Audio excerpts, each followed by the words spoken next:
Sa bawat tao, may mga hindi inaasahang pagbabago sa buhay. Ganyan ang kwento ni Bayan, isang 36 taong gulang na mahirap. Isang hapon, habang pauwi mula sa palengke, naramdaman niyang lumambot ang kanyang puso nang makita niya ang isang pulubing babae sa gilid ng kalsada.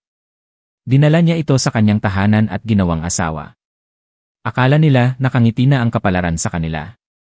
Pagkalipas ng isang taon, nabuo ang kanilang pamilya at napuno ng tawanan sa pagdating ng dalawa nilang anak.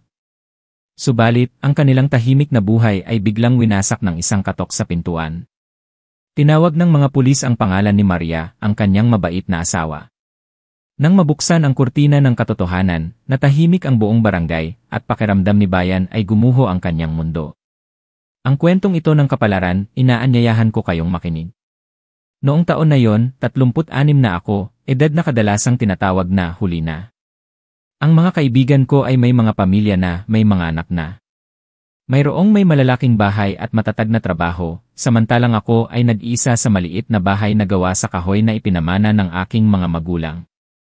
Ang trabaho ko ay pagiging karpintero, nakasama ko araw-araw ang lagari, katam, at pait. Bagaman hindi malaki ang kinikita ko, sapat na ito para sa pang-araw-araw na pangangailangan. Ang tingin sa akin ng ibang tao ay masungit at mapili, ngunit hindi nila alam na simula nang masira ang aking unang pag-ibig sa edad na 27, sinara ko na ang aking puso at hindi na naglakas loob na buksan pa. Ngunit dinala ako ng kapalaran kay Maria. Siya ang babae na hindi ko inakalang matatawag kong asawa habang buhay. Ang unang pagkakataon na nakita ko si Maria ay sa pamilihang bayan. Isang payat na babae, may balat na sunog sa araw, at malungkot na mga mata, yakap ang kanyang maliit na anak na nakaupo sa gilid ng kalsada. Sa harap niya ay isang punit na salakot na ginagamit niya para manghingi ng bawat 20 ili sa mga dumaraan. Ang tanawing iyon ay nagpapatigil sa aking puso. Sinabi ko sa sarili ko na mahirap ako, pero mayroon akong mga kamay para magtrabaho. Si Maria naman, tila pilit na pinagdaanan ang lahat. Tahimik akong lumapit at naghulog ng ilang 20 ili sa punit na salakot. Tumingala si Maria, ang kanyang mga mata ay malalim, nahihiya ngunit mayroong hindi maipaliwanag na pasasalamat. Sa mga sumunod na araw, tuwing dumadaan ako sa palengke para mag-deliver, nakikita ko si Maria sa parehong lugar.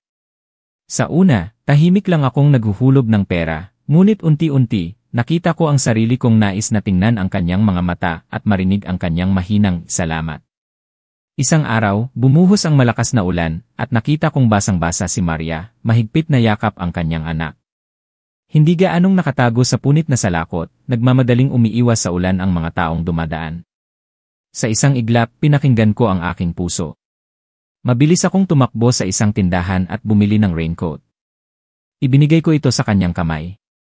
Natulala si Maria, nanginginig ang kanyang mga labi habang mahinang nagtanong, "Ikaw bakit ang bait mo sa akin?" Ngumiti lang ako, lahat tayo'y tao. Ang pagiging tao, di ba, ay pagmamahalan lang. Simula noon, mas madalas na kaming nag-uusap. Tinanong ko si Maria kung saan siya galing at bakit siya nasa ganitong kalagayan. Umiling lang siya, nanatiling tahimik, at pagkatapos ay sumagot, "Wala na akong lugar na pwedeng balikan." Ang mga salitang iyon ay nagpaikot sa aking puso.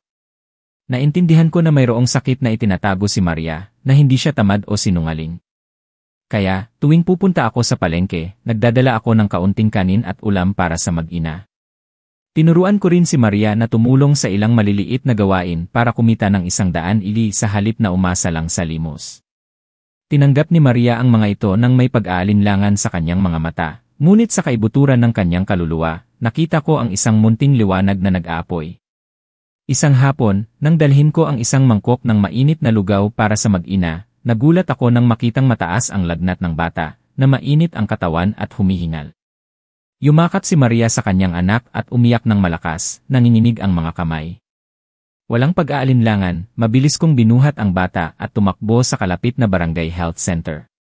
Sinabi ng doktor, "Mabuti at naidala mo siya sa oras, kaunting pagkaantala pa, at malalagay siya sa panganib." Noong gabing iyon, nanatili ako para bantayan sila. Nakita kong nakayuko si Maria sa tabi ng kama ng kanyang anak, basang-basa ang kanyang damit sa luha. Sa sandaling iyon, naintindihan ko na may mga tao na hindi karapat-dapat na itakwil. Kailangan lang ng isang kamay na aabot para iligtas sila. Nang unti-unting gumaling ang bata, hindi ko namalayan na sinabi ko ang isang bagay na hindi ko inaasahan. Maria, kung hindi ka nahihiya sa isang mahirap na lalaki na tulad ko, sumama ka sa akin sa bahay ko. Hindi ako makakapangako ng marami, pero nangangako ako na bibigyan ko kayo ng isang tahanan. Natigilan si Maria, gulat na tumingin sa akin, ang kanyang mga mata ay nag-aalinlangan na maniwala. Nanginginig siyang nagtanong, ikaw totoo ba ang sinasabi mo? Pulubi lang ako, hindi ka ba natatakot na pagtawanan ka ng mga tao? Tiningnan ko ng diretsyo si Maria sa mga mata, at buong tapang na sinabi, hayaan mo silang magtawa. Ang mahalaga, gusto kong protektahan kayo ng anak mo. At pagkatapos noon, lumipat si Maria sa maliit kong bahay. Sa simula, ang buong barangay ay nag-ingay at nagbulungan, ang bayan na yan, baliw na kumuha ng pulubi na asawa. Malay mo, baka maging malas pa yan. Masakit sa puso ko ang marinig ang mga yon. Pero tuwing nakikita ko si Maria na naglilinis, at ang bata na tumatakbo at tinatawag akong Papa, lumalambot ang aking puso. Sinabi ko sa sarili ko, basta't nabubuhay ako ng marangal, hindi ko kailangang bigyan ng pansin ang masasamang salita ng ibang tao. Unti-unti, napansin ko na si Maria ay hindi lang mabait kundi masipag at matalino rin sa paghawak ng bahay. Lumaki rin ng mabilis ang bata, at ang tahimik kong bahay ay napuno ng tawanan. Isang taon pagkatapos, nagpasya akong mag-organisa ng isang simpleng kasal para kay Maria. Noong araw na yon, umiiyak siya, mahigpit na hinawakan ang aking kamay, at nanginginig na sinabi, salamat. Kung wala ka, baka hindi na kami buhay ngayon. Hinawakan ko ang kanyang maliit na kamay at lihim na nangako sa aking sarili na makakasama ko siya habang buhay. Lumipas ang mga taon, at nagkaroon kami ng isa pang anak. Bagaman mayroon pa ring mga kakulangan, ang aming maliit na pamilya ay laging puno ng tawanan. Tumigil na rin sa pagbubulungan ang mga tao sa barangay nang makita nila na masaya kami at nagmamahalan. Inakala ko na ang mga pagsubok ay nasa likod na, ngunit hindi ako hinayaan ng kapalaran na maging tahimik. Noong hapong iyon, habang nagkakatal ng kahoy sa bakuran, bigla akong nakarinig ng busina ng sasakyan ng pulis na huminto sa harap ng aming gate. Tatlong nakauniporme ang pumasok at malakas na sinabi, Ginoong Bayan, kailangan naming makausap ang asawa mo, si Maria. Natigilan ako at hindi pa naintindihan ang nangyayari. Lumingon ako kay Maria na lumabas mula sa bahay, putlang-putla ang kanyang mukha. At sa mismong sandaling iyon, alam kong malalaman na ang tunay na pagkatao ng asawa na mahal ko. Ang pagtawag sa pangalan ni Maria mula sa bibig ng mga pulis ay nagpatahimik sa akin. Ang puso ko ay bumilis at hindi ko naintindihan kung anong mangyayari. Tumingin ako sa asawa ko. Nakita ko lang na puting-puti ang mukha ni Maria, malaki ang kanyang mga mata sa gulat, at ang kanyang mga labi ay parang may gustong sabihin ngunit naipit. Ang dalawang bata na naglalaro sa bahay ay biglang tumakbo palabas, at gulat na tumingin sa mga nakaunipormeng tao. Ang mas matanda ay hinawakan ang damit ng nanay niya at nanginginig na nagtanong, Ma, bakit sila nandito? Yumuko si Maria at niyakap ang kanyang anak, na sinusubukang itago ang kanyang pag-aalala, ngunit nanatiling malamig ang kanyang mga kamay. Ang isa sa tatlong pulis ay lumapit, na may kalmado ngunit seryosong boses. Nakakita kami ng isang sumbong tungkol sa pagkakakilanlan ni Maria. Mangyaring makipagtulungan sa amin para malinawan ang mga bagay. Nagulat ako at mabilis na sumingit, Sir, baka mayroong pagkakamali. Ang asawa ko ay sa bahay lang sa loob ng ilang taon, nag-aalaga ng mga anak at tumutulong sa akin sa pagluluto. Siya ay isang babaeng walang-wala. Nakilala ko siya sa pamilihang bayan at ginawa kong asawa. Tingnan nyo, isang mahinang tao na tulad niya ay walang kinalaman sa sumbong. Tiningnan lang ako ng pulis at umiling na may seryosong tingin, huwag kang mag-alala, hindi kami nagmamadaling magbigay ng konklusyon, ngunit may mga impormasyon na may kaugnayan sa nakaraan ni Maria na kailangan nating i-verify. Sana ay payagan mo kaming gawin ang aming trabaho.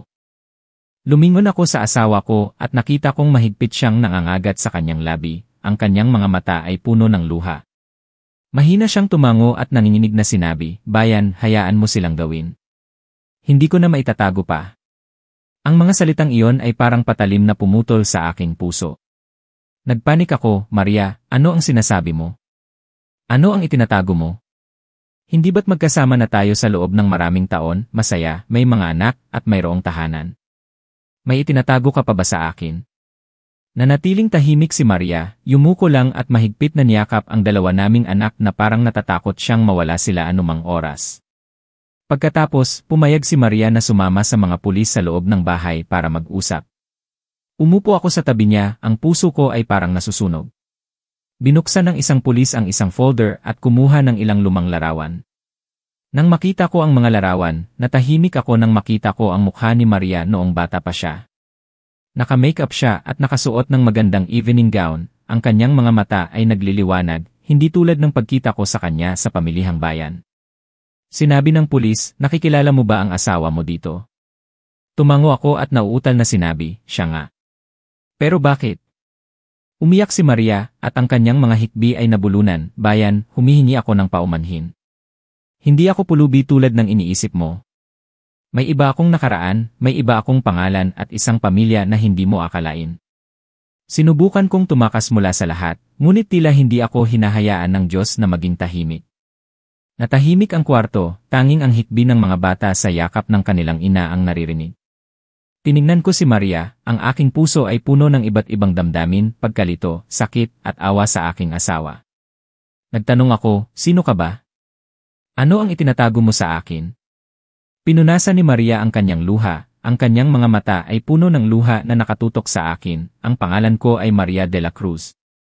Anak ako ng isang mayaman na pamilya sa Rizal. Ang aking mga magulang ay malalaking negosyante, may pera at may katayuan. Ngunit dahil sa kasakiman ng ilang tao, naharap sa isang hidwaan ang aming pamilya.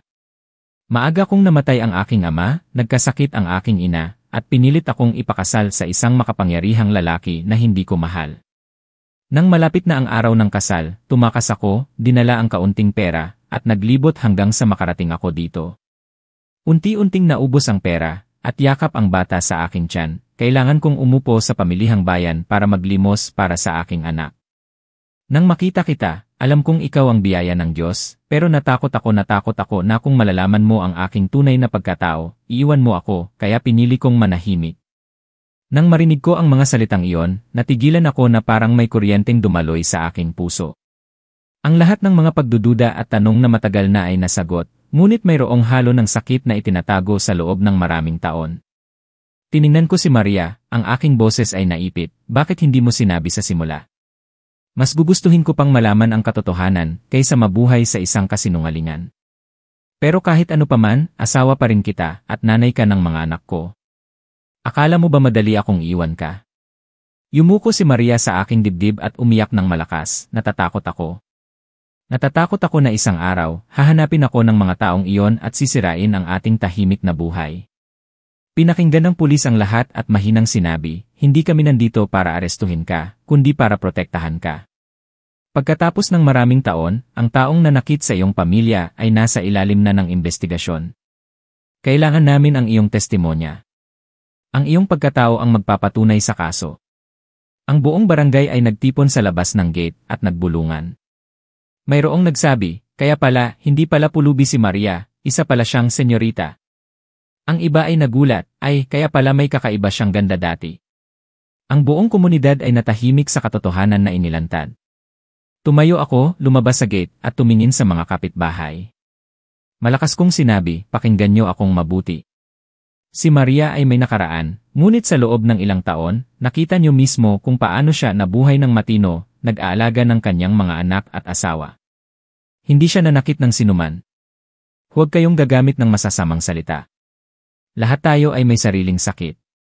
Pagkatapos kong magsalita, lumingon ako kay Maria. Nakita ko ang kanyang mga mata na puno ng luha, ngunit mayroong pananampalataya sa akin. Noong gabing iyon, nang umalis ang mga pulis, at nag-iwan ng paalala para sa isang mas detalyadong testimonya, kami ni Maria ay nanatiling magkasama sa loob ng mahabang panahon. Tulog na ang aming 2 anak at ang bahay ay tahimik. Nanginginig si Maria at hinawakan ang aking kamay, bayan, takot akong mawala ang pamilyang ito.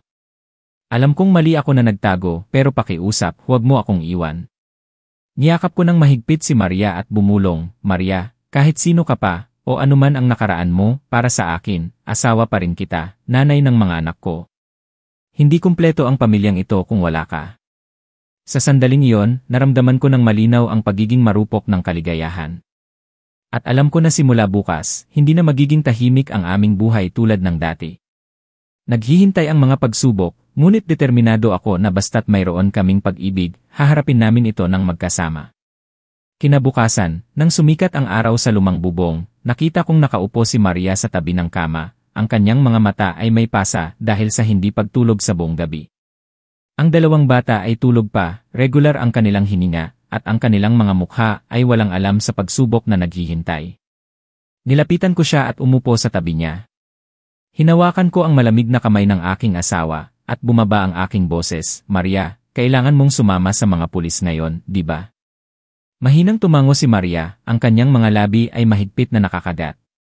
Ang kanyang mga mata ay malungkot na parang tinatanong ang kapalaran kung bakit ganoon. Nagbuntong hininga ako at niyakap siya, sasama ako sayo. Ano man ang mangyari, tandaan mo ito, hinding-hindi kita iiwan. Sa atin ang pamilyang ito, at walang sinuman ang makakasira nito. Umiyak si Maria at yumuko sa aking balikat at bumulong, bayan, takot na takot ako. Ayaw kong masangkot ang mga anak ko sa bagay na ito. Masyado pa silang bata. Pinunasan ko ang mga luha ni Maria at tumango ako ng may katiyakan, ako ang bahala sa mga bata. Maging matapang ka lang at sabihin ang lahat, huwag ka nang magtago pa. Kailangang lumabas ang katotohanan. Pagdating ng tanghali, ang kotse ng pulis ay huminto sa aming gate. Nagtipon muli ang mga tao sa paligid at nagbulungan. Nakita kong yumuko si Maria at mahigpit na hinawakan ang aking kamay na parang naghahanap ng suporta. Mahina kong hinawakan ang kanyang kamay at dinala siya sa kotse. Sa buong biyahe papunta sa istasyon ng pulis sa munisipyo, walang nagsalita, tanging ang malalim na buntong hininga ang naririnig. Sa loob, nag-aalala ako at naawa sa aking asawa. Isang babae na dating sanay sa karangyaan, ngayon ay kailangang maglimos dahil sa sitwasyon, at ngayon ay kailangan niyang harapin ang hustisya. Sa istasyon, inanyayahan kami ng mga pulis sa opisina. Ang isa sa kanila ay naglagay ng isang makapal na folder sa harap ni Maria, at ang kanyang boses ay seryoso, ngunit hindi agresibo. Maria, naiintindihan namin na mayroon kang sariling paghihirap, ngunit para malinawan ang malaking kaso na ito, kailangan mong sabihin ang totoo. May sapat kaming ebidensya para kumpirmahin na ikaw ang nag-iisang anak ni Juan de la Cruz, ang dating may-ari ng pinakamalaking negosyo ng kahoy sa Rizal. Ang iyong ama ay namatay sa isang misteryosong aksidente, nagkasakit ang iyong ina, at pagkatapos ay nawala ka. Sa loob ng maraming taon, ang mga taong sangkot sa kamatayan ng iyong ama at sa hidwaan ng ari-arian ay iniimbestigahan. Ang iyong testimonya ay napakahalaga. Nanginginig si Maria at magkapit ang kanyang mga kamay. Nakita ko ang bawat patak ng pawis na dumaloy sa noo ng aking asawa. Nagbuntong hininga siya at naipit ang kanyang boses, ako nga. Ako si Maria de la Cruz. Noong taon na yon, natuklasan ng aking ama na ang ilang kasosyo ay nandadaya, nagnanakaw ng pera at nakikipagsabwatan sa isang makapangyarihang tao sa probinsya. Plano ng aking ama na dalhin ang lahat sa korte, ngunit bago pa man niya nagawa, na aksidente siya at namatay agad sa pinangyarihan. Dahil sa pagkabigla, nagkasakit ang aking ina. Pinilit akong ipakasal sa anak ng isa sa mga taong iyon para makuha nila ang lahat ng ari-arian. Hindi ako pumayag kaya tumakas ako. Dinala ko ang aking anak sa aking tiyan at naglibot hanggang sa makarating ako sa munisipyong ito. Nang marinig ko ang mga salitang iyon, naramdaman kong masakit ang aking tiyan. Mas naintindihan ko kung bakit si Maria ay laging nananahimik at kung minsan ay mayroong malungkot na tingin sa kanyang mga mata. Tumango ang isa sa mga pulis na may boses na puno ng pakikiramay. Alam namin na marami kang tiniis, ngunit ngayon, ang ilang taong sangkot sa kaso ay naaresto na. Kailangan ka naming gawing testigo para kumpirmahin ang mga detalye upang ang batas ay magbigay ng parusa sa mga masasamang tao. Huwag kang mag-alala, protektado ka at ang pamilya mo. Lumingon si Maria sa akin, ang kanyang mga mata ay naningilaw na parang humihingi ng tulong. Mahigpit kong hinawakan ang kanyang kamay at sumagot para sa kanya, gawin niyo lang ang naayon sa batas. Makikipagtulungan kami ng aking asawa. Sana lang ay ingatan niyo ang asawa ko para maalagaan pa namin ang dalawang bata. Ngumiti ang pulis at tumango, huwag kang mag-alala, hindi lang si Maria ang protektado namin, kundi pati na rin ang buong pamilya mo. Ang mabubuting tao ay walang kasalanan. Sa katunayan, nararapat silang mabuhay ng payapa.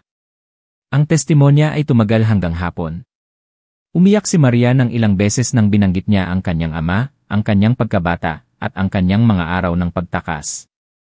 Umupo ako sa tabi niya at kung minsan ay pinupunasan ko lang ang mga luha ng aking asawa. Nang makita ko siyang payat at naghihirap, naawa ako at nagalit sa mga taong sumira sa kanyang pamilya. Ngunit higit sa lahat, humanga ako sa lakas ng aking asawa. Bagaman nasa ilalim ng matinding paghihirap, sinikap pa rin niyang mabuhay at palakihin ang kanyang anak. Pagbalik namin sa bahay, nag-ingay muli ang buong barangay. Ang iba ay tumingin sa akin na may awa, ang iba ay nagbulungan. Alam ko na kumalat na ang kwentong ito, ngunit hindi ko na pinansin. Sa loob ng bahay, tumakbo ang dalawang bata at niyakap ang kanilang ina, na nagtanong, "Ma, saan ka galing?" Takot ako. Niyakap ni Maria ang kanyang mga anak, ang kanyang mukha ay may bakas pa ng luha, ngunit ngumiti siya ng malambing, "Nandito na ako. Hindi na ako alis." Noong gabing iyon, magkatabi kami ni Maria. Ang liwanag ng buwan sa labas ay nagpapakita ng mga luha na nasa pisngi niya. Bumulong si Maria, "Bayan, gumaan ang pakiramdam ko. Ano man ang mangyari bukas, hindi ko na kailangang itago pa sayo." Hinaplos ko ang buhok ng aking asawa at dahan-dahang sinabi, "Maria, ang kailangan ko ay ang pamilyang ito. Ang nakaraan ay maaaring masakit, ngunit ang mahalaga ay ang kasalukuyan at ang hinaharap.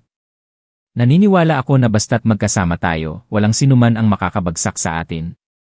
Tumango si Maria at niyakap ako ng mahigpit na parang ako ang kanyang huling suporta sa kanyang buhay na puno ng mga pagbabago.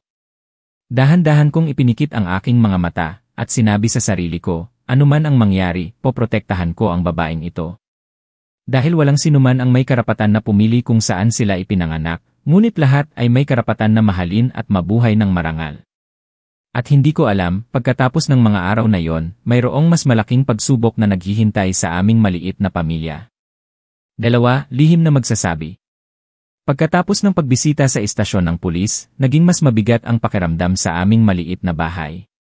Bagaman gumaan ang pakiramdam ni Maria dahil hindi na niya kailangang itago ang kanyang pagkatao, ang pag-aalala ay nanatili sa kanyang mukha.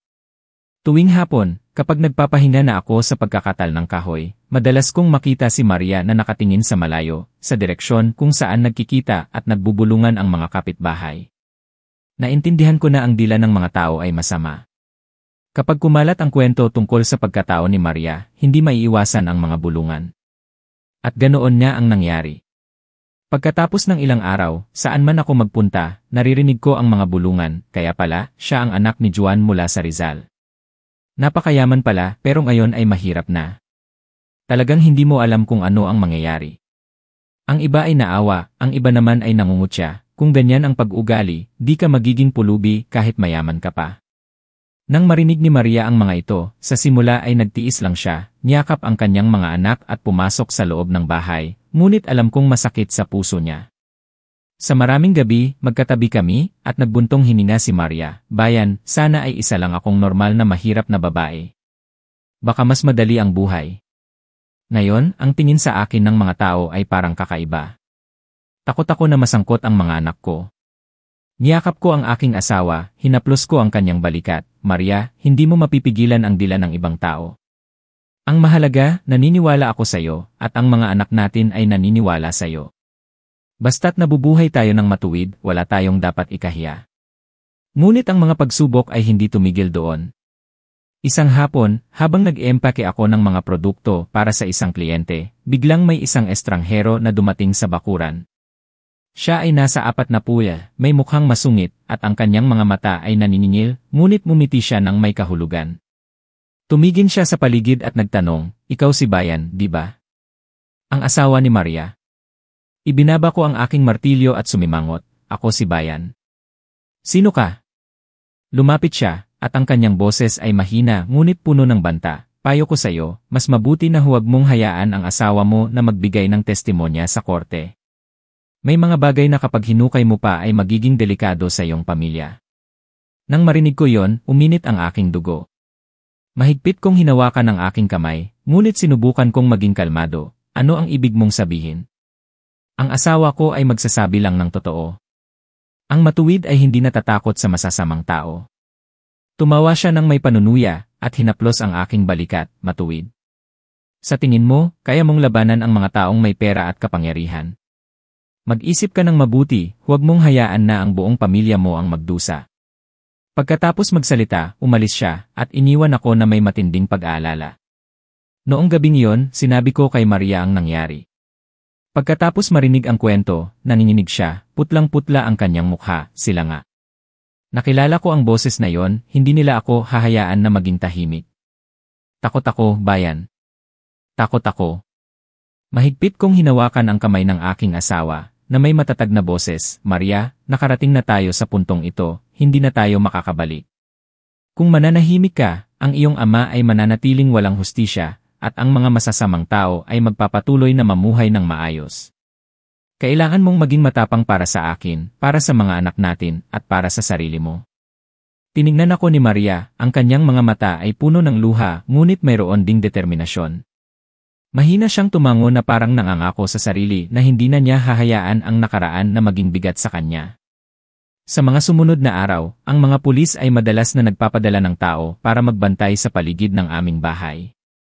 Ang mga kapitbahay ay lalo pang nagbulungan.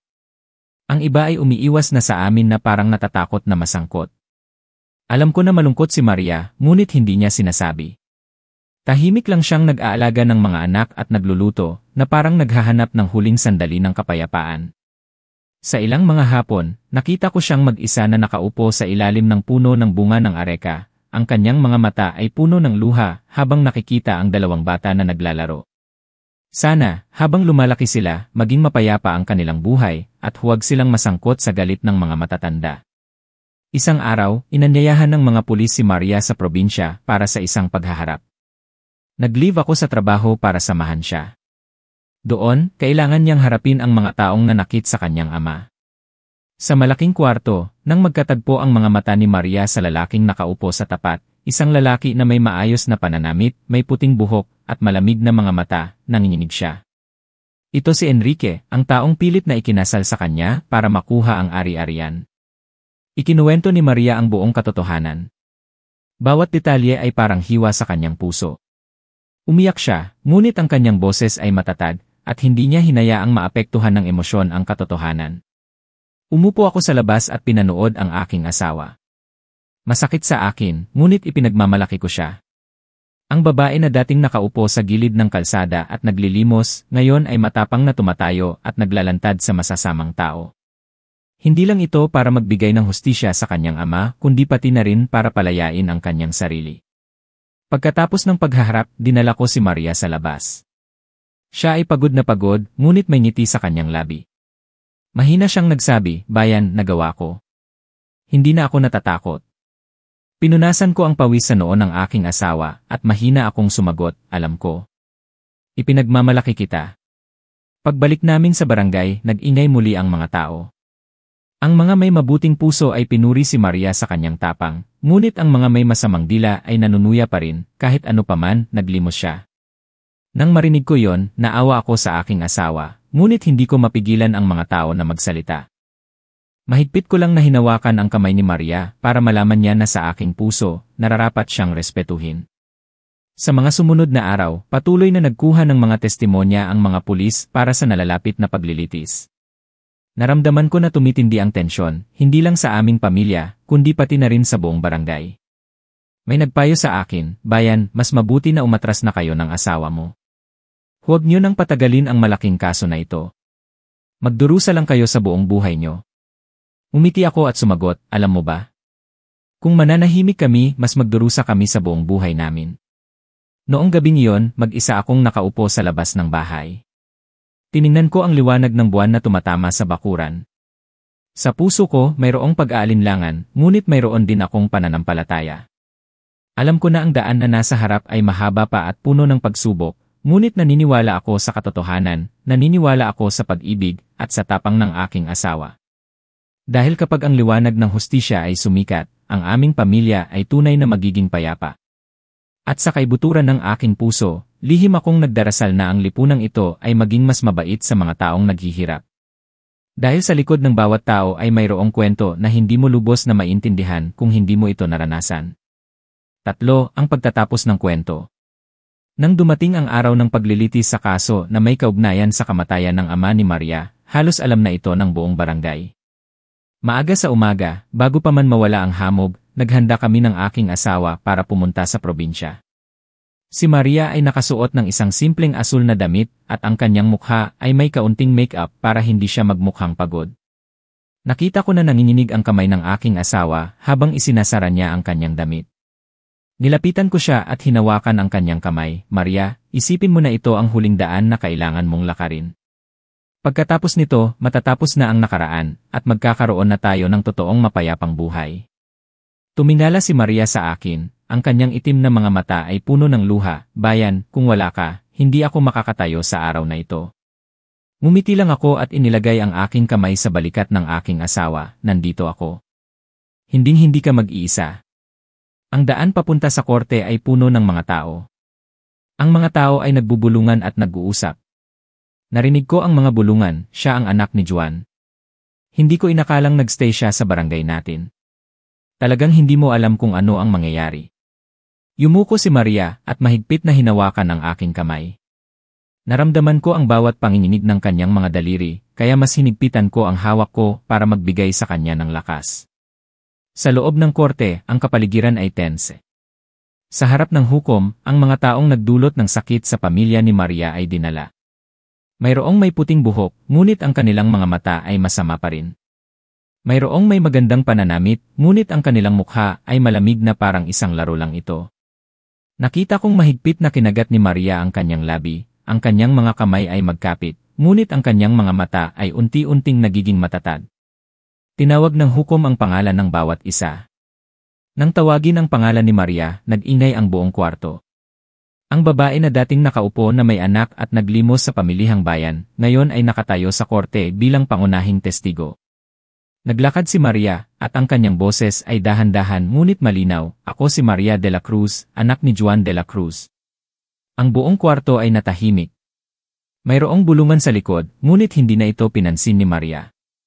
Ikinuwento niya ang lahat mula nang matuklasan ng kanyang ama ang mga mandadaya, ang banta, hanggang sa araw ng kanyang kamatayan sa isang misteryosong aksidente. Bawat detalye, bawat masakit na alaala ay lumabas. Nakatayo ako sa ibaba, ang aking puso ay masakit. Gusto kong tumakbo at yakapin ang aking asawa para protektahan siya, ngunit alam ko na ngayon ay kailangan niyang tumayo sa kanyang sarili. Bigla, pagkatapos magsalita ni Maria, ang isa sa mga akusado ay tumawa at nagsabi, "May ebidensya ka ba maliban sa mga kwento mo? Sino ang makakasiguro na ang aksidente ay hindi kagagawa ng sarili mong ama? Huwag mong isipin na porket tumakas ka, babalik ka ngayon para mag-imbento ng mga kwento." Ang kanyang mga salita ay nagpatawa sa maraming tao. Nakita kong namutla si Maria, ngunit agad na inilabas ng tagausig ang folder na may mga ebidensya na natipon sa loob ng maraming taon. Mayroong testimonya mula sa isang testigo na dating driver ng kasosyo ng ama ni Maria na nagpapatunay na ang aksidente ay sinadya. Nang makita ni Maria ang mga dokumento, pumatak ang mga luha sa kanyang mga mata. Ngunit sa pagkakataong ito, ang mga luha ay luha ng katuwiran. Nagpatuloy ang paglilitis. Nakita ko si Maria na nakaupo doon, ang kanyang payat na balikat ay mayroong lakas. Sa loob ng maraming taon, nabuhay siya ng may takot, panunuya, at mahahabang gabi. Ngayon, direktang hinaharap niya ang kanyang mga kaaway. Hindi na siya ang mahinang babae na dati, kundi isang ina at isang asawa na handang tumayo para sa katotohanan. Nang magdesisyon ang hukom na mag-break, dinala ko si Maria sa labas. Sumandal siya sa aking balikat at nagbuntong hininga, "Bayan, gumaan ang pakiramdam ko.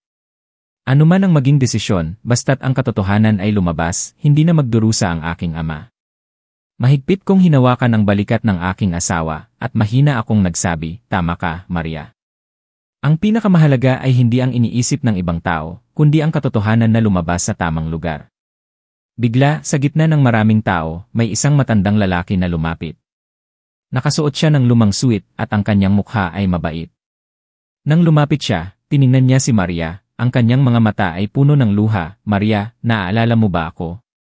Ako si Mang Jose, ang dating katiwala ng pamilya niyo." Nagulat si Maria at umiyak. Hinawakan niya ang kamay niya, "Mang Jose. Akala ko ay patay na kayo." Umiling si Mang Jose, ang kanyang boses ay naipit. "Noong namatay ang iyong ama, tinakot nila ako kaya umalis ako.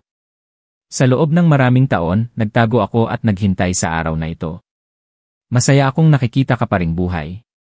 Ang pagtatagpo na iyon ay nagpaingay sa buong kwarto. Ang pagdating ni Mang Jose ay isang buhay na ebidensya sa mga sinabi ni Maria. Nakita ko sa mga mata ng aking asawa ang isang mas malakas na pananampalataya. Noong hapon, nagpatuloy ang paglilitis sa mga bagong ebidensya. Ang lihim ay unti-unting nabuksan. Ang mga taong dating mayabang ngayon ay nag-iba na ang mga mukha. Wala na silang tawa. Umupo ako doon, ang aking puso ay bumibilis, ngunit sa loob mayroong pag-asa. Baka ang hustisya ay malapit na. Nang umalis kami, narinig na ng buong barangay ang balita. Ang mga may mabuting puso ay pumunta sa aming bahay at sinabi, "Ang galing mo, Maria. Naglakas loob kang tumayo para sa iyong mga magulang." Ang mga may masamang dila naman ay nagbulungan, kahit ano paman, naglimos siya. Kahit nabigyan siya ng hustisya, ganoon pa rin. Yumuko si Maria. Inilagay ko ang aking kamay sa kanyang balikat, at may matatag na boses, sinabi ko sa harap ng lahat, "Mga kapitbahay, lahat tayo ay may nakaraan, ngunit ang mahalaga ay kung paano tayo nabubuhay sa kasalukuyan." Si Maria ay sapat na ang tiniis. Pakiusap, huwag niyo na siyang saktan pa. Ang mga salitang iyon ay nagpatahimik sa buong komunidad at dahan-dahan silang naghiwalay. Nang gumabi, habang nagkakasama ang aming pamilya sa hapunan, tiningnan ako ni Maria, ang kanyang mga mata ay puno ng damdamin, "Bayan, anuman ang mangyari bukas, salamat. Binigyan mo ako ng tahanan, isang lugar na babalikan. Kung wala ka, baka matagal na akong sumuko." Tiningnan ko ang aking asawa, at hinawakan ang kanyang matigas na kamay dahil sa maraming taon ng paghihirap, at sumagot, "Maria, para sa akin, hindi ka isang senyorita, hindi ka isang pulubi. Ikaw ay asawa ko at nanay ng mga anak ko. Sapat na yon." Sa labas, ang buwan ay maliwanag, at ang liwanag nito ay sumasalamin sa tahimik na bakuran. Alam ko na ang daan na nasa harap ay puno pa rin ng mga pagsubok, dahil hindi pa tapos ang paglilitis, at ang mga masasamang tao ay hindi pa nakakatanggap ng kanilang parusa. Ngunit sa sandaling iyon, naramdaman ko ang isang malakas na pananampalataya sa aking puso. Dahil mayroon akong Maria at mayroon kami sa isa't isa. 4. Ang katotohanan ay palaging nagwawagi. Ang paglilitis noong araw na iyon ay natapos ng may ingay at tensyon. Dinala ko si Maria at ang dalawang bata pabalik sa bahay. Ang aming maliit na kalsada ay nag-iba. Ang mga may mabuting puso ay lumapit at nagbigay ng suporta. Ang mga usisero naman ay tumayo sa malayo at nagbulungan. Ang mga matatalim na mata ay patuloy na nakatingin sa amin. Naintindihan ko na kami ay nasa ilalim ng pagsubok hindi lang mula sa batas, kundi pati na rin mula sa masasamang dila ng mga tao at sa paghihiganti ng mga taong nasa bingit na ng kapahamakan. Noong gabing iyon, pagkatapos patulugin ang mga bata, kami ni Maria ay umupo sa labas. Ang hangin ay mahinang umihip at ang buwan ay madilim sa bubong. Yumakap si Maria sa akin, ang kanyang boses ay nanginginig, "Bayan, nag-aalala ako." Hindi pa sila nahahatulan kaya may pagkakataon pa silang manakit. Ngayon, pagkatapos naming umalis sa korte, pakiramdam ko ay may sumusunod sa amin. Natigilan ako, uminit ang aking puso, ngunit sinubukan kong manatiling kalmado, "Huwag kang mag-alala. May mga pulis na nagbabantay sa atin.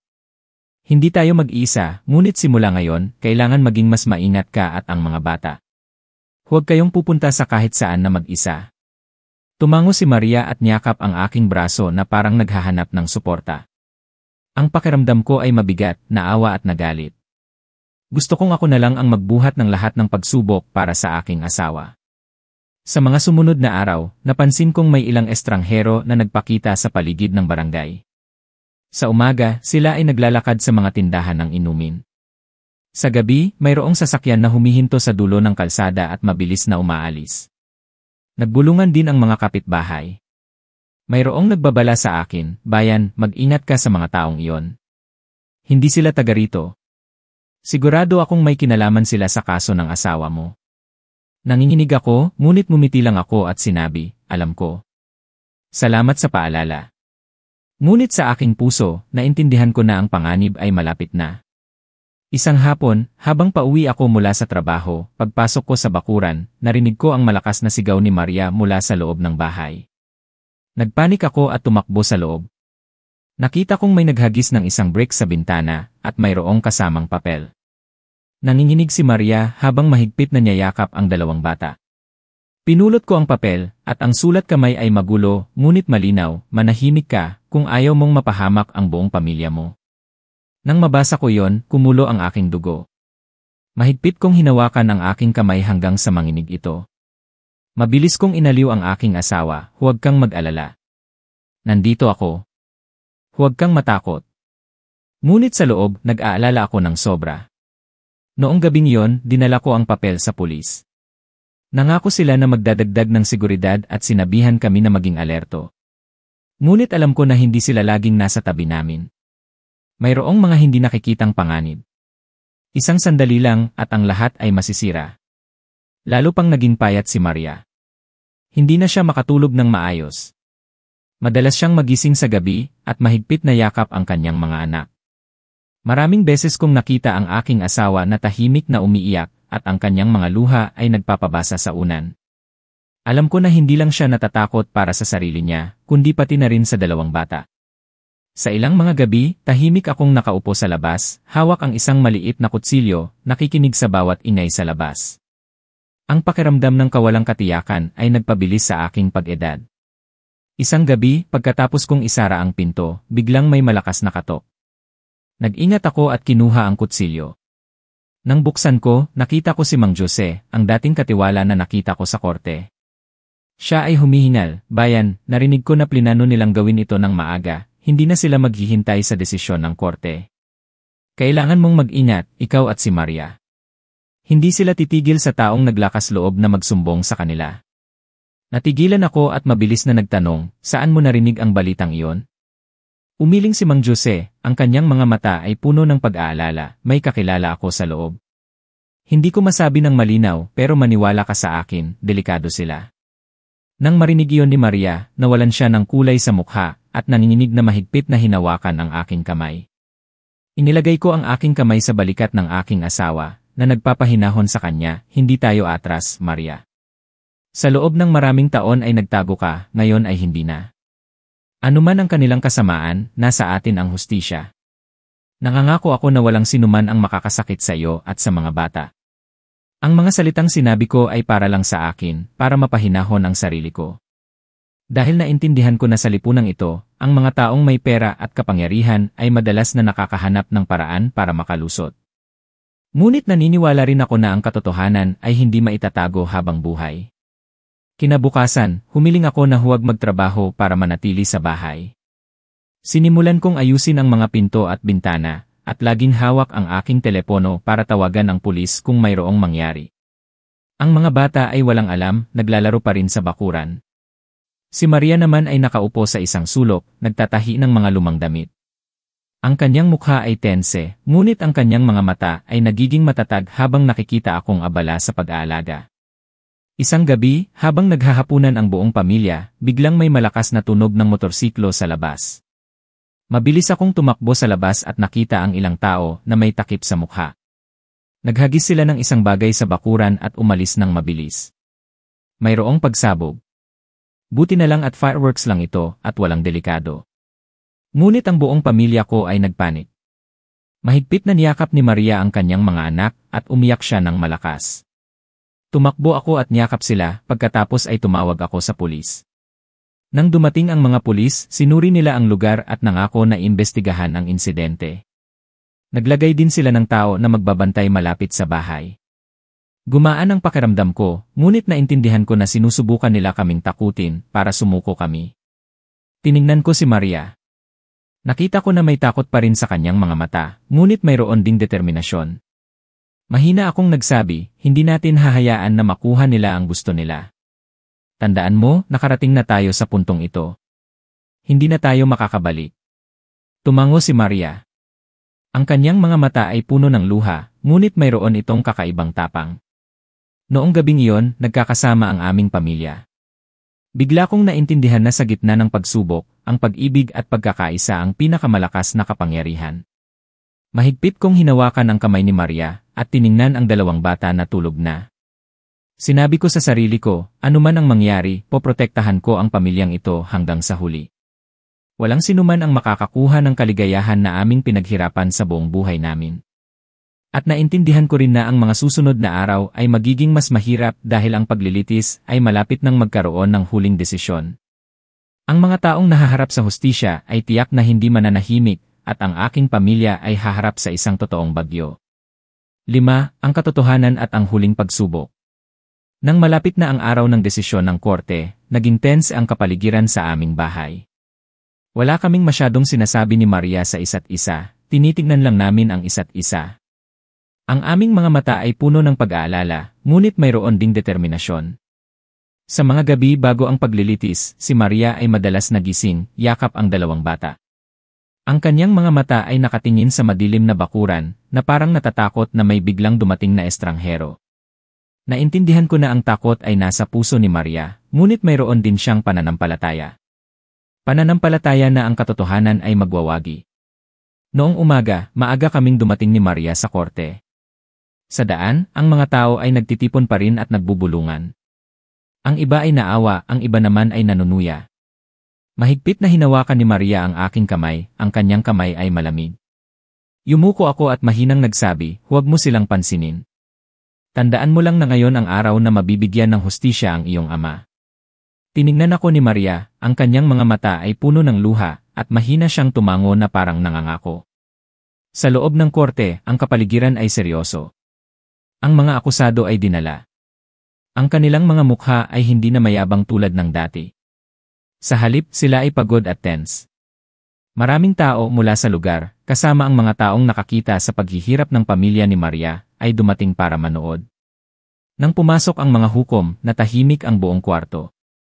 Tanging ang tunog ng papel at ang malakas na paghinga ng mga taong naghihintay ang naririnig.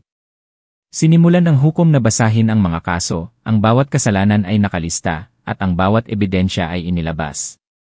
Tumingin ako kay Maria. Siya ay nanginginig, ngunit ang kanyang mga mata ay nagliliwanag na parang natagpuan na niya ang huling liwanag pagkatapos ng mahahabang araw sa dilim. Pagkatapos ay dumating ang pinakamahalagang sandali. Idineklara ng hukom ang hatol. Ang mga taong direktang kasangkot sa pagplano ng aksidente para patayin ang ama ni Maria ay hinatulan ng habambuhay na pagkabilanggo. Ang utak sa likod ng lahat ay hinatulan ng kamatayan. Nag-ingay ang kwarto. Ang iba ay nakahinga ng maluwag, ang iba naman ay nagulat. Lumingon ako sa aking asawa at nakita kong yumuko siya. Mabilis ko siyang yakap at bumulong, tapos na, Maria. Nabigyan na ng hustisya ang iyong ama. Umiyak si Maria. Ngunit sa pagkakataong ito, ang mga luha ay luha ng kalayaan. Pagkatapos ng maraming taon ng pagtakas, pagkatapos ng maraming taon ng panunuya, sa wakas ay nabuhay siya ng totoo sa kanyang sarili at wala ng takot. Maraming tao ang nakasaksi sa sandaling iyon. Ang iba ay natahimik. Ang iba naman ay may pulang mata. Alam ko na ang tingin nila kay Maria ay nag-iba na. Hindi na lang siya ang babaeng pulubi na dati. Ngunit pagkatapos ng paglilitis, biglang may ingay sa labas. Dinala ko si Maria sa labas at nakita ang isang grupo ng mga estranghero na nag-aagawan. Mayroong ilang mukhang masama, ang kanilang mga mata ay puno ng galit. Ang isa sa kanila ay sumigaw, "Traidor! Sinira mo ang buhay namin, Maria." Tumakbo siya papunta sa amin, may hawak na kutsilyo. Nangyari ang lahat ng mabilis. Nagawa ko lang na itulak si Maria sa tabi, at tumayo ako sa harap niya. Buti na lang at dumating agad ang mga pulis. Kinontrol nila si Enrique at ang dalawang lalaki sa gitna ng ulan. Ang malamig na posas ay naglock sa kanilang mga kamay, ang tik-click na tunog ay parang nagputol sa masamang kapalaran. Nang humupa ang lahat, dinala ko ang anak ko sa loob. Niyakap ni Maria ang bata. Ang kanyang kamay ay nanginginig pa rin.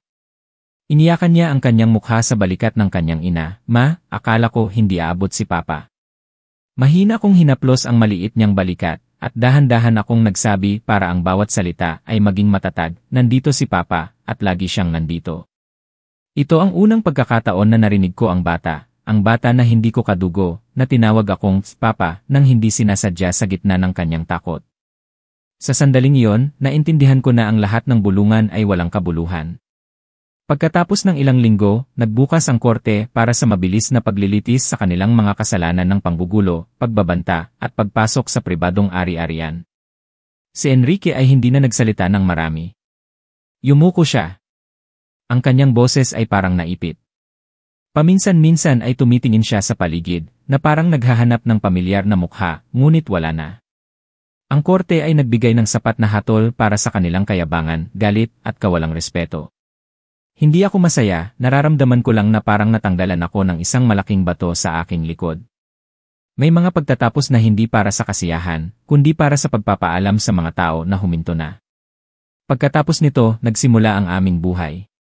Binigyan kami ng barangay hall ng mga bagong dokumento. Nagkaroon ng pulong ang eskwelahan. Ang guro ay nagsabi sa buong klase ng isang simpleng bagay, rerespetuhin natin ang pamilya ng inyong kaibigan. Hindi natin sila tutuksuhin. Bawat bata ay karapat-dapat na mahalin. Simula noon, mas gumaan ang pakiramdam ng aming mga anak sa pagpasok sa eskwelahan.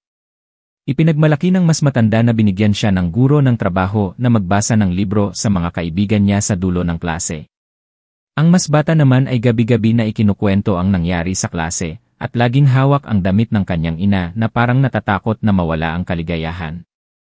Ako naman, bumalik ako sa aking workshop, ngunit hindi na ako ang karpintero na laging yumuyuko.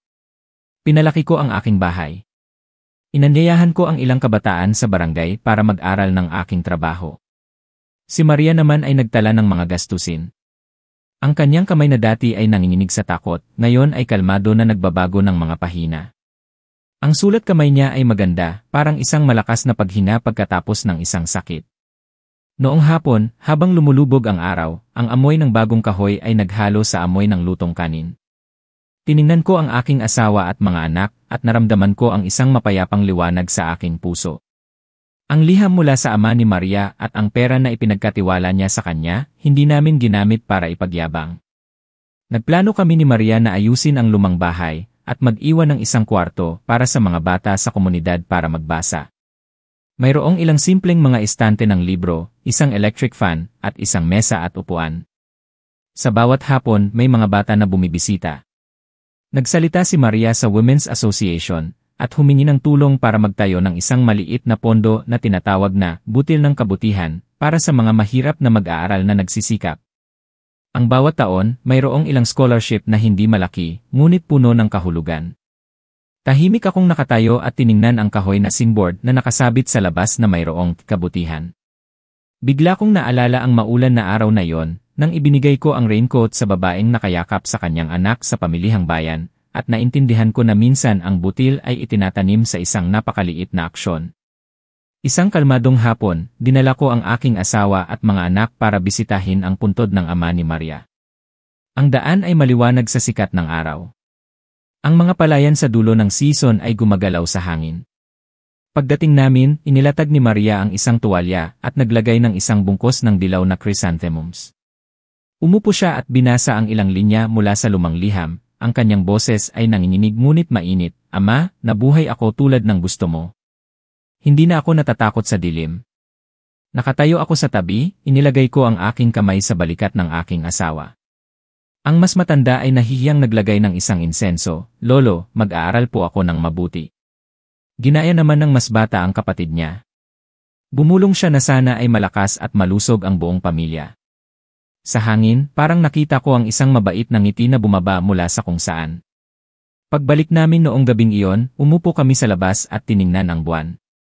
Sumandal si Maria sa aking balikat at bumulong, "Bayan, kung isang araw ay may magtanong kung bakit ako naging asawa mo, sasabihin ko na dahil nagawa mong ibigay ang iyong kamay sa akin sa aking pinakamalalim na pagsubok." Mahina akong tumawa at sumagot, "At kung may magtanong kung bakit nanatili ako sa iyo hanggang sa huli, sasabihin ko na dahil tinuruan mo ako kung ano ang kahulugan ng pamilya." Tahimik kami sa loob ng mahabang panahon, nakikinig sa tunog ng cricket at sa mga bata na tinatawag ang isa't isa sa kapitbahayan para umuwi. Ang kapayapaan minsan ay ang mga lumang tunog na yon. Mayroong nagsabi sa akin, "Pagkatapos ng lahat, bakit hindi kayo lumipat sa syudad, magbukas ng malaking tindahan, at mamuhay ng iba?" Ngumiti lang ako at umiling, hindi lahat ng lugar na may maraming ilaw ay mainit. Pinili namin na mamuhay sa lugar na alam ng mga tao ang pangalan ng isa't isa, at makita ang mga mata ng isa't isa para makilala ang kalungkutan at kaligayahan. Sa lugar na ito, tuwing umuulan, ang mga puno ng areka sa labas ay nag-iwan ng pamilyar na amoy ng lupa.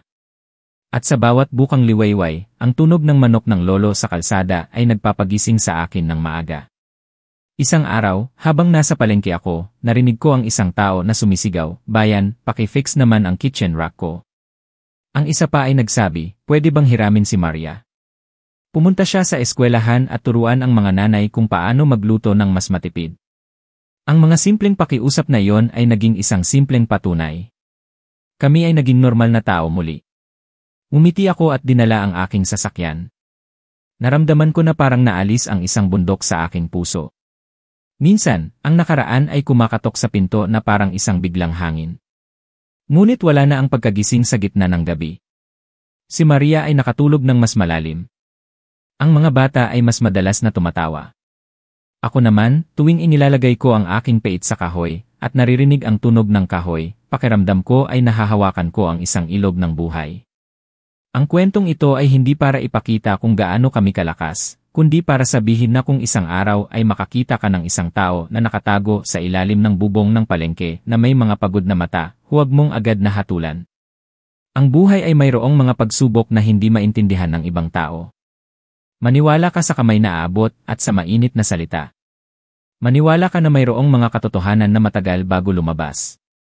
Ngunit kapag lumabas na, ito ay nagniningning at nagpapainit sa puso ng tao. Ngayong gabi, nakaupo ulit ako sa labas, tinitingnan ang buwan, nakikinig sa dalawang bata na nagbubulungan sa kwarto, at sa mahinang galaw ni Maria. Bigla kong naisip na ang kaligayahan ay hindi numero o isang titulo. Ang kaligayahan ay kapag mayroong tumatawag sa iyo na, "Papa," nang hindi sinasadya. Ito ay kapag naglakas loob kang sabihin na, "Naniniwala ako sa iyo," sa pinakamahirap na sandali. Ito ay kapag pinili mong manatili sa isa't isa sa pinakamalakas na bagyo. Sapat na yon. At kung tapos na ang isang mahabang paglalakbay na puno ng pagsubok, gusto kong mag-iwan ng isang simpleng mensahe para sa sarili ko at para sa sinumang dumadaan sa pagsubok, huwag kang susuko. Huwag mong hayaan ang salita ng mga tao na pahinain ang loob mo. Ang batas ang iyong suporta at ang pagmamahal ang iyong bubong. Kung mayroon kang dalawa, kahit gaano pa kalakas ang ulan, maririnig mo pa rin ang init ng iyong tahanan. Ang buhay ni Maria at ang buhay ko ay isang paglalakbay na puno ng pagsubok, mula sa mga mahihirap na araw sa pamilihang bayan hanggang sa mahahabang gabi ng panginginig dahil sa pagiging hinahabol ng mga tao, at sa mga paglilitis na puno ng luha at mga nakatagong katotohanan. Ngunit pagkatapos ng lahat, napatunayan namin ang isang bagay, ang totoong pag-ibig at ang pananampalataya sa hustisya ay kayang malampasan ang lahat ng pagsubok. Si Maria, mula sa isang pulubing babae na may anak sa gilid ng kalsada, ngayon ay nabigyan na ng hustisya at nabuhay ng totoo sa kanyang sarili. Ako naman, isang normal na karpintero, ay natagpuan ang pinakamalakas na kapangyarihan sa buhay, ang pamilya.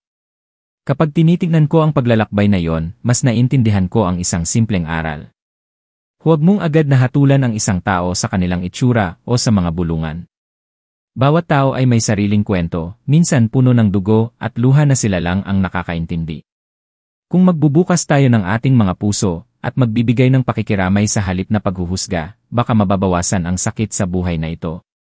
Dahil ang katotohanan ay lalabas din sa huli, at ang mga taong nabubuhay ng marangal ay makakahanap ng kapayapaan. Ang aming kwento ay paalala rin na ang mga magulang ay hindi lang nag-iwan ng ari-arian o dokumento sa kanilang mga anak, kundi pati na rin ang pagkatao at ang aral ng matuwid na pamumuhay. Ang huling liham mula sa ama ni Maria ay naging isang walang hanggang patunay na ang pagmamahal ng mga magulang ay ang suporta para sa kanilang mga anak upang malampasan ang mga pagsubok. Para sa amin, ang pinakamalaking kaligayahan ay kapag tinatawag ako ng aming mga anak na, "Papa," nang may pananampalataya at kawalang malay. Isang tawag na puno ng responsibilidad at pag-ibig. Sana, sa pamamagitan ng kwentong ito, may makukuha kayong bagay na pag-isipan. Magmahal ng mas marami, maging mas pasensyoso, at maniwala na kahit gaano pa kadilim ang gabi, ang araw ay sisikat din sa huli. Kung naramdaman nyo na may ibinigay ang kwentong ito na damdamin at aral, paki-subscribe at pindutin ang notification bell para hindi nyo ma-miss ang mga susunod na kwento. Bawat subscribe, bawat share, ay paraan para maibahagi natin ang mga makataong halaga, para malaman ng mga taong nawawalan na ng pag-asa na mayroon pa silang pagkakataon na magsimula muli. Salamat sa inyong paglalaan ng oras para pakinggan ang buong kwento. Samahan nyo kami sa patuloy na pagtuklas ng mga kwento ng buhay, kung saan bawat tao ay may sugat, ngunit mayroon din silang daan para makahanap ng kapayapaan.